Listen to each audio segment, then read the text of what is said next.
Buenos días, soy Vanessa Vallejo y ustedes escuchan el podcast del Pan Am Post. A nuestros lectores, bienvenidos como siempre. Mucho se habla de Venezuela por estos días. Sin embargo, el único país de la región que parece estar dispuesto a hacer algo más allá de comunicados es Estados Unidos. De hecho, todavía hay muchas personas que piensan que el problema de Venezuela es solo un asunto de los venezolanos y que por lo tanto países como Colombia nada tenemos que hacer ahí. Y resulta que entre los comunicados de los países de la región y la idea bastante extendida de que lo de Venezuela es solo un problema de Venezuela, pues estamos dejando que un país muy importante se convierta en guarida y oficina de los peores criminales del mundo, porque hablamos, por ejemplo, de grupos terroristas como Hezbollah. Y además de que no paramos eso, tampoco nos estamos preparando, tampoco tomamos acciones para defendernos de las consecuencias que esto puede traer a nuestros países. Hoy vamos a hablar al respecto de lo peligroso que es Venezuela así como está para la región y de la falsa salida de sacar a Maduro repartiendo el poder y negociando con los mismos de siempre. Nuestro invitado de hoy es Jorge Eduardo Castro, miembro del Movimiento Libertario Colombiano. Jorge, buenos días y muchas gracias por estar de nuevo con nosotros. Hola Vanessa, mucho gusto, muchas gracias por la invitación y un gran saludo a todos los que nos escuchan y están pendientes a través de Pan Am Post sobre los desafíos, avances en la lucha por la libertad del continente. Muchas gracias. Jorge, todo el mundo sabe que en Venezuela se refugian y tienen su oficina, por decirlo de alguna forma, grupos terroristas como el ELN, las FARC, incluso Hezbollah. Pero ¿qué significa eso? Es decir, ¿qué significa tener en la región un territorio como Venezuela donde nadie persigue a estos bandidos, sino todo lo contrario?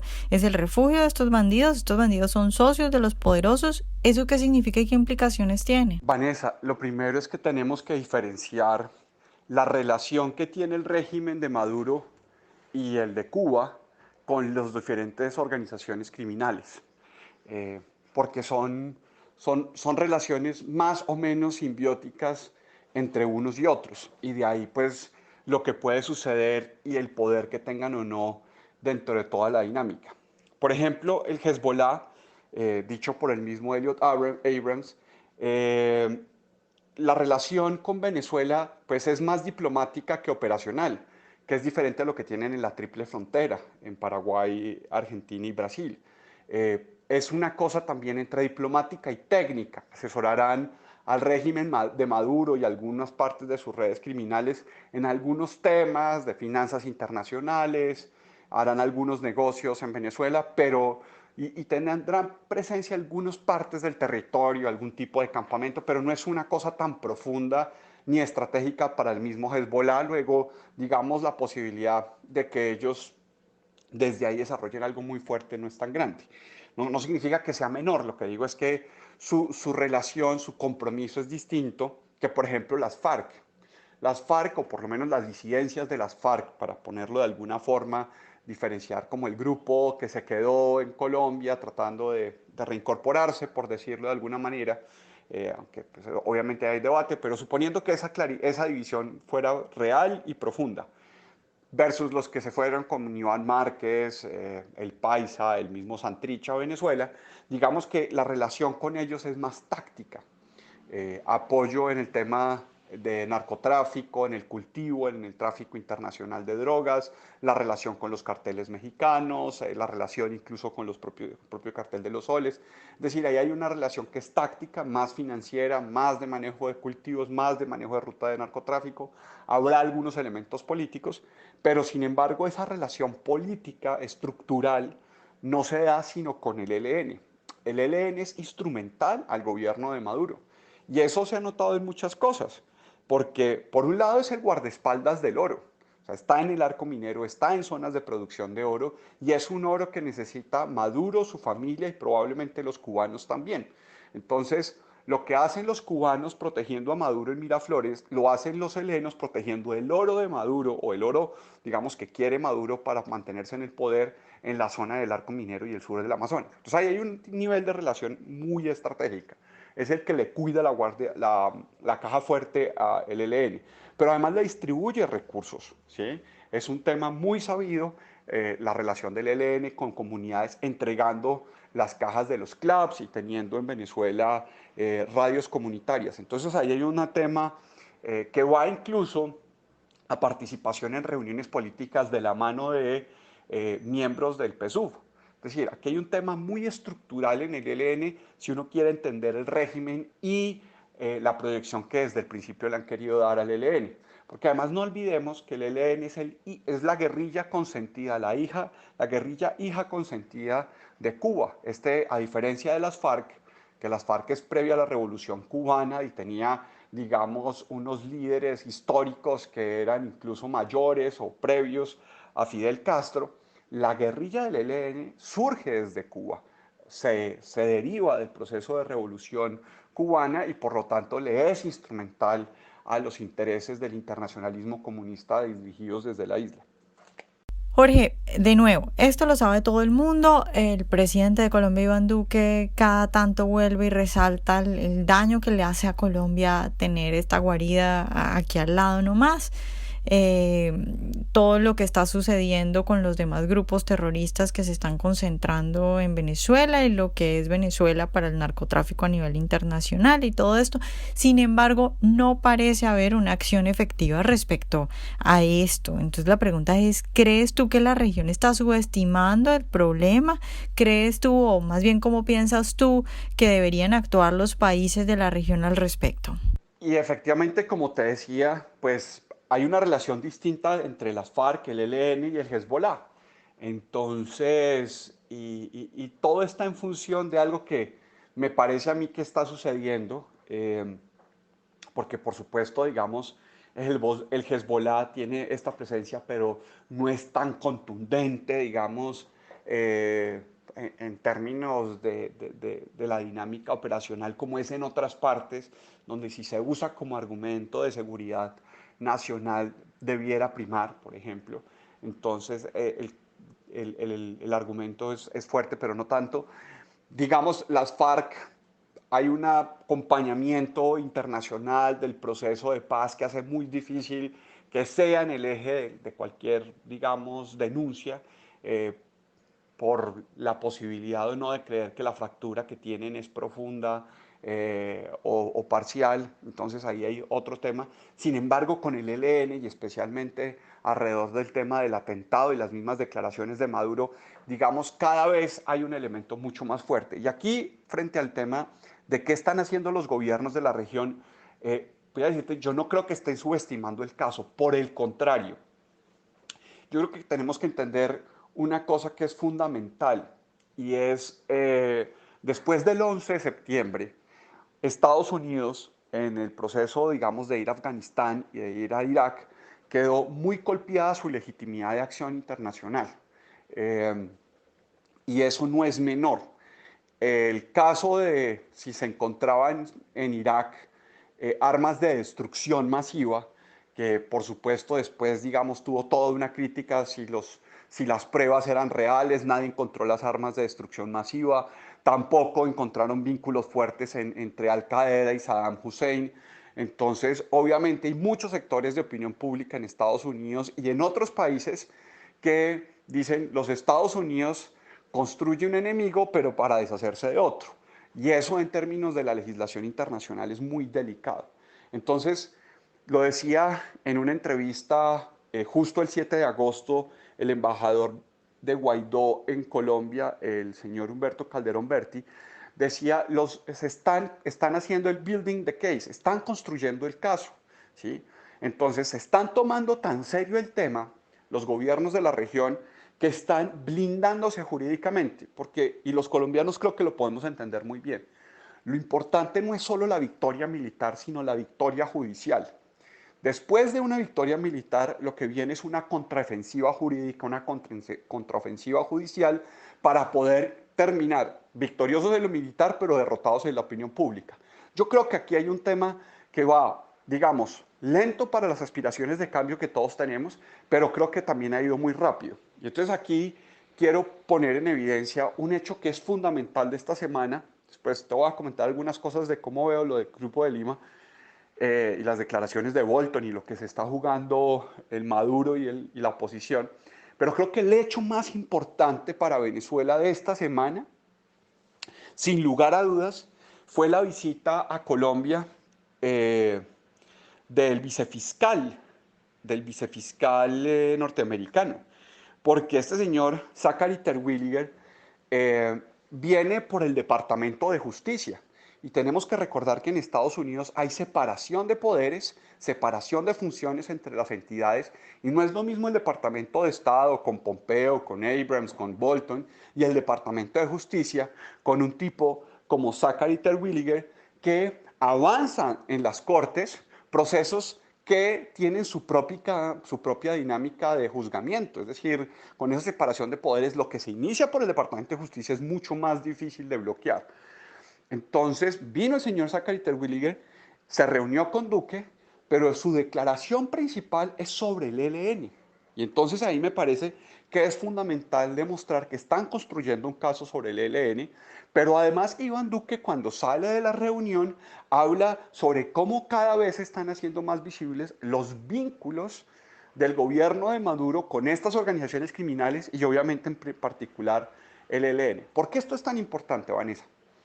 Porque yo creo que hay que reconocerle un tema a Iván Duque, y fue la principal razón por la que Álvaro Uribe lo escoge, y es por su conocimiento en derecho internacional. Hay que acordarse que Iván Duque fue la persona que Luis Alberto Moreno le recomendó a Álvaro Uribe para cuando Álvaro Uribe tuvo que tomar una posición frente a una situación internacional entre Israel, con un buque en Israel, de una toma de rehenes.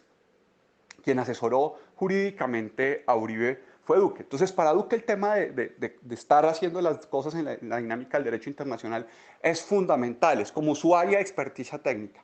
Pues bueno, Duque ha dicho varias veces la resolución 1373 del Consejo de Seguridad. Y la resolución 1373 de 2001 fue la que se creó para que los estados puedan ir a territorios donde hay organizaciones terroristas y puedan entrar militarmente a neutralizarlas.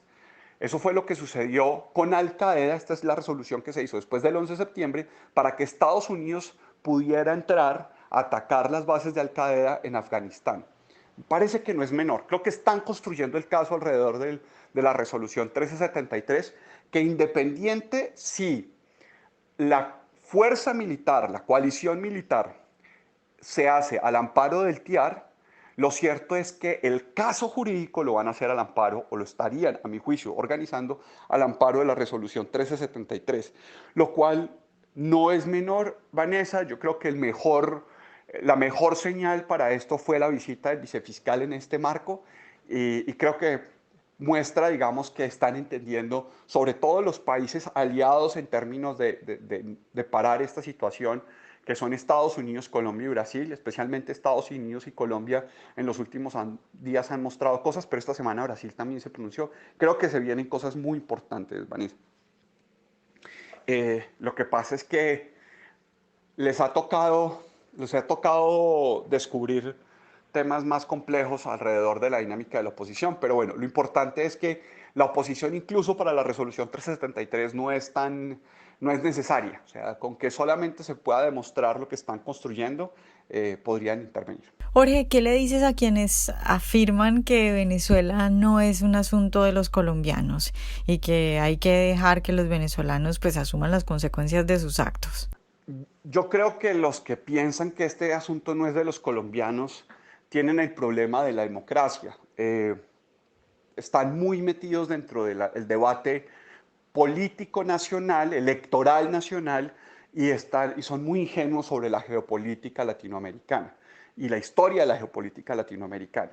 Y eso obviamente, la mayor prueba de esto es Venezuela, y quedó muy demostrado en el libro de Orlando Bandaño, de Días de Sumisión, porque muestra cómo las democracias, cuando se dedican únicamente al debate interno, a las acusaciones y las coyunturas y los señalamientos dentro de los actores que hacen parte de la política nacional, terminan teniendo como punto ciego lo que otros países tienen de intereses sobre su propio proceso, y en particular quedan muy ciegos sobre lo que hace, por ejemplo, Cuba.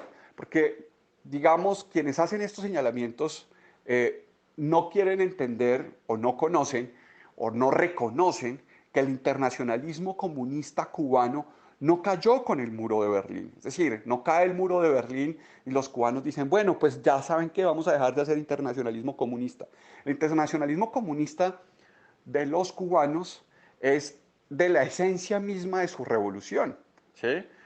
Por muchas razones, porque el mismo Fidel Castro, digamos, participó en varios países trabajando en términos revolucionarios de integración, es decir, está en la esencia de ellos hacer estas dinámicas de conspiración multinacional por toda América Latina. Entonces, ese es el primer tema que la gente tiene que reconocer y es que el internacionalismo comunista no cae con el muro de Berlín, pero, digamos, había tenido con la caída del muro de Berlín, había tenido, digamos, una expresión distinta y esa fue la primera fase del Foro de Sao Paulo, donde dos personas tan carismáticas como Fidel Castro y el mismo Lula da Silva, digamos, construyen una estrategia de conquista de la opinión pública para poder fortalecer una estrategia electoral de trabajo, de logros parciales para un avance parcial político a través de las elecciones. Obviamente el caso más emblemático de esto va a ser Hugo Chávez, pero lo cierto es que es un tema en el que el carisma frente a la capacidad de seducir a las masas de Fidel y de Lula les crea una forma de entender el internacionalismo revolucionario en América Latina. El problema es, y esto es lo que tienen que entender algunos colombianos quizás, es que ahora los que hicieron el relanzamiento del Foro de Sao Paulo en Caracas fueron Diosdado Cabello, que es el narcotraficante más fuerte del sistema del régimen que está en Venezuela, y Raúl Castro, que ha sido el ala militarista de toda la vida de la revolución comunista.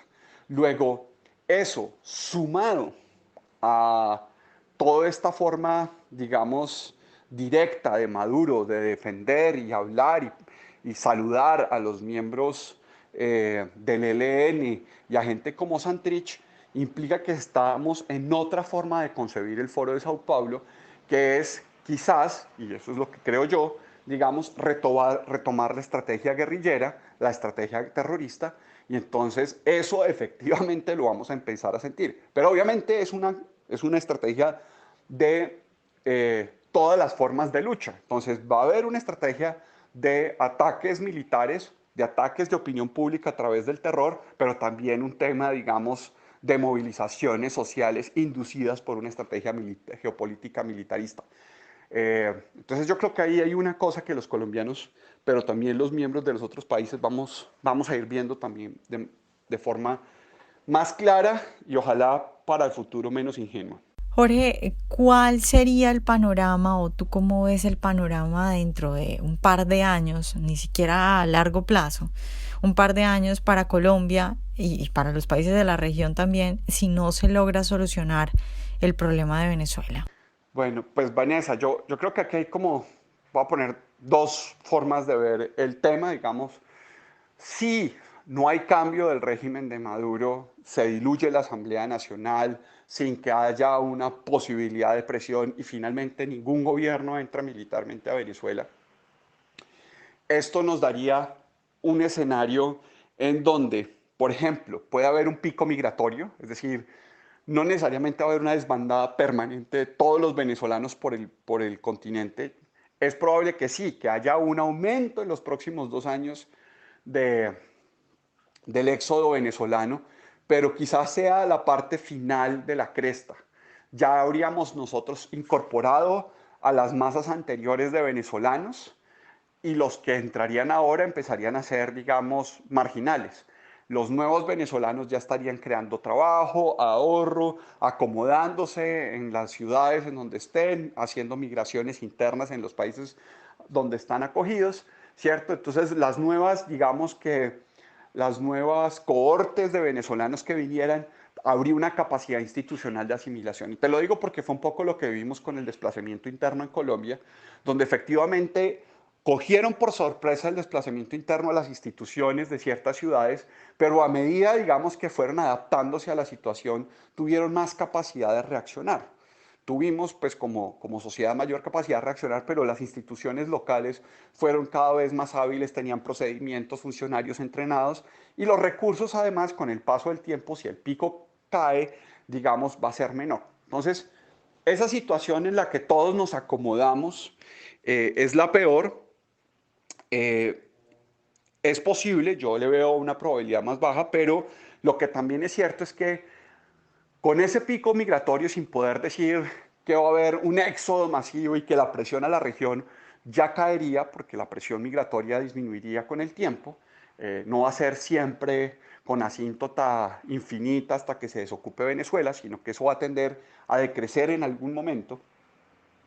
Lo cierto es que vamos a tener también, si no sacamos, vamos a tener un hostigamiento totalitario, permanente acoso de organizaciones del mismo régimen a todos los países de la región, esperando que en las elecciones y trabajando para que en las elecciones de los distintos países queden, digamos, si no gente de su cuerda, por lo menos gente menos hostil, o tratando de desviar los focos del debate. Pero adicionalmente lo que va a hacer esto es intensificar un lastre institucional, ¿cierto?, sobre la capacidad de crecimiento económico de América Latina, porque vamos a mantener pues todo este discurso, digamos, victimista, imperialista, antiimperialista, anticapitalista, que no nos va a poder desatar las fuerzas productivas que se necesitan en América Latina. Entonces, digamos, ese es un escenario donde hay un lastre venezolano en términos del hostigamiento democrático, del hostigamiento totalitario a los sistemas democráticos del continente, con el tema de que nos habríamos adaptado a una presión migratoria que tendría así un pico en un par de años, pero que finalmente, digamos, decrecería y que podríamos terminar, digamos, incorporando. Entonces, ese es un escenario. Sin embargo, yo siento que, Vanessa, el Grupo de Lima, y sobre todo el gobierno de Estados Unidos, pero también yo creo que el gobierno colombiano y el brasileño también está empezando a hacer visibles más sus cartas duras. Yo creo que están creando una tensión fuerte. Y retomando también de nuevo para esta mirada al embajador Humberto Calderón Berti, el embajador en una entrevista también, en otra distinta en la que dijo lo que del Building the Case, dijo, él lo dijo además a título personal, que además muestra mucho, digamos, la forma en que él trata de ser elegante pero distanciado de lo que son las directrices oficiales de Guaidó. Pero él dice, el fulano diálogo. O sea, Humberto Calderón Berti, el embajador de Guaidó en el país vecino más afectado, está diciendo, a mí tampoco me gusta el diálogo, porque lo trata del fulano diálogo en Barbados. Esto es fundamental, porque una embajadora que se reunió con Calderón Berti, que es la embajadora, que era la embajadora en la República Checa, pero en el fondo era la autoridad moral por el tema de la Corte Penal Internacional y que seguramente era la principal asesora de Duque en el tema del caso en la Corte Penal Internacional, que es el sitio donde más quisiera Duque que se ganara el caso contra Maduro y el régimen, y seguramente lo veremos, incluso expresidente luchando para que se logren las condenas contra todos ellos. Tamara Sujú renuncia, pero antes de renunciar, uno de los sitios donde se reunió fue aquí en Colombia con el mismo Calderón Berti. Entonces creo que aquí hay una lectura crítica frente al sistema diplomático y eso refleja también que hay más disposición a la presión. Lo mismo lo dijo el embajador de Guaidó en la OEA, que están casi quedándole el ultimátum al tema de las negociaciones. Yo creo que además lo hacen por los europeos, en parte por la oposición, pero sobre todo por los europeos. Entonces, los europeos creo que están trabajando ahí en crear una contención a Trump, están en un juego geopolítico distinto y están usando también los europeos a Venezuela como ficha de intercambio diplomático en el juego entre potencias.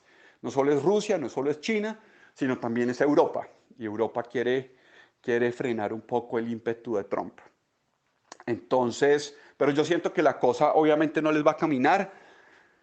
Guaidó reaccionó presionando el tema en Barbados, pero utilizando las frases de Bolton sobre el tema de seriedad. Fue insistente en su discurso sobre el tema de seriedad. Así que yo creo, Vanessa, que estamos viendo un punto final muy interesante de este tema y creo que se vienen soluciones. Aunque el escenario puede ser complicado, veo soluciones. Jorge, ya para terminar, te pregunto, en los medios de comunicación, cuando se habla de Venezuela, fundamentalmente el problema que se plantea es Maduro. Entonces, en ese sentido, la verdad es que ya se están ofreciendo supuestas salidas, en mi forma de verlo, que implican negociaciones y que seguramente podrían terminar en una repartición del poder entre la gente de Guaidó y los mismos que tienen el poder en este momento. Y eso, por ejemplo, son las negociaciones que tienen lugar en este momento. Pero Jorge, ¿qué condiciones debe haber? Además de la salida de Maduro, porque creo que se está confundiendo eso, mucha gente cree que el objetivo es solamente la salida de Maduro. ¿Qué condiciones debe haber además de la salida de Maduro para que haya un cambio de verdad en Venezuela? Y frente al tema del cambio en Venezuela, yo creo que aquí hay, Vanessa, digamos, como dos formas de entender lo que puede pasar. Incluso supongamos que vía negociación o vía acción militar sale Maduro, sale una porción importante de la cúpula, o se va a la cárcel o al exilio, pero aquí hay dos lógicas distintas para reconstruir a Venezuela. Y aquí tienes, por un lado, a Leopoldo López y Juan Guaidó con el Plan País, ¿cierto? Que creo que hay que tomárselo muy en serio. Y cuando uno lee el Plan País, la ausencia de la acción de justicia, la recuperación del Estado de Derecho en todo el territorio queda visible. Entonces, hay mucho, digamos, expectativa de la reconstrucción económica, obviamente por la lógica socialista que tienen ellos, de la provisión de bienes públicos, aunque hablan de los mercados y de la recuperación de los derechos de propiedad. Lo que sí tienen muchas ganas es de hacer provisión de lo que ellos llaman los bienes públicos, y es efectivamente recrear el estado de bienestar venezolano.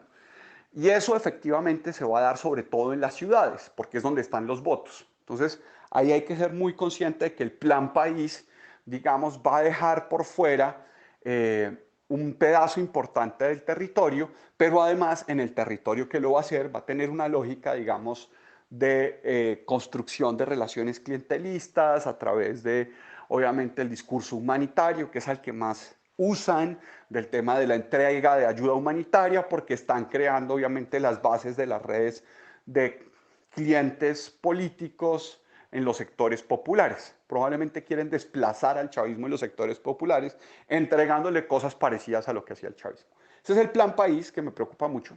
Y el otro, diría yo, que es lo que llama María Corina y gente de Soy Venezuela, la ruta del coraje. Y en la ruta del coraje yo creo que ahí hay un tema mucho más fuerte y decidido por el desarrollo del Estado de Derecho, la persecución de las organizaciones criminales y la reinstauración de la justicia en Venezuela. Y esto es fundamental porque en el primer caso, independiente de lo que yo crea sobre el tema socialista en la provisión de las redes clientelistas que se pueden construir, lo cierto es que si uno se concentra solo en las grandes ciudades para capturar las masas de votantes, se olvida que va a quedar en las regiones unos focos guerrilleros, unas zonas de organicidad criminal, y si no están en el centro de la agenda, lo que va a volver a crearse es una zona infecciosa desde donde van a partir. Yo creo que es además a lo que le apuesta en el largo plazo el régimen cubano. Y lo he dicho de otras formas, y es, yo creo que están creando en el sur de Venezuela, con el ELN, una sierra maestra continental. Entonces, si en el plan país de la recuperación de Venezuela queda olvidada la zona del Amazonas y la recuperación territorial de la justicia, yo creo que podemos pasarnos a una fase tan complicada como el no haber hecho mayor cosa en contra de Maduro, porque la infección no se va a sacar de raíz.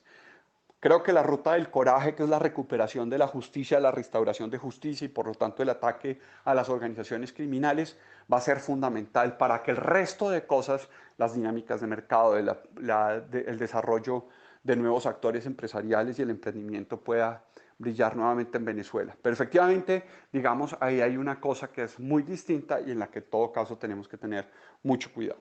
Vanessa, y muchas gracias a ti, pues al Pan Am Post por mantener el debate, por recuperar los desafíos de la libertad en el continente e integrar tantas voces diferentes en esta causa común. Y confiando en Dios, yo sigo creyendo que este año tendremos buenas noticias para Venezuela y para todos los amantes de la libertad. Así que nada, Vanessa, un gran abrazo y saludos a todos. Ojalá hayan disfrutado nuestra entrevista de hoy. Recuerden seguirnos en nuestro canal de YouTube y en nuestras redes sociales y nos vemos en un próximo Pan Am Podcast.